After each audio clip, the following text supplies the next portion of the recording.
তোমার কাছে হাজার অপশন থাকা সত্ত্বেও তুমি জীবনে জাস্ট একজনকে হালালভাবে চেয়েছো। তোমার জীবনে হাজার হাজার ব্যাটার অপশন থাকা সত্ত্বেও তুমি আজীবন একজনের প্রতি হালালভাবে আসক্ত থাকতে চেয়েছো। এটা তোমার সততা। আর যাকে তুমি চেয়েছো সে তোমাকে বাদ দিয়ে অন্য কোথাও ব্যাটার অপশন খুঁজেছে, এটা তার ব্যর্থতা, এটা তার সততা নয়।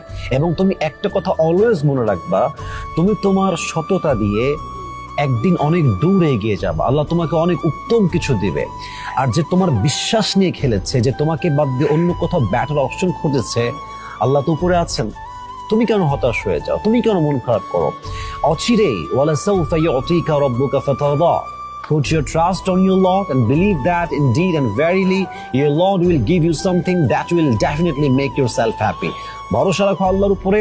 আল্লাহ এমন কিছু তোমাকে দিবে, এত উত্তম কিছু দিবে, তুমি কখনো কল্পনাই করতে পারবে না ইনশাআল্লাহ তাআলা। So move on.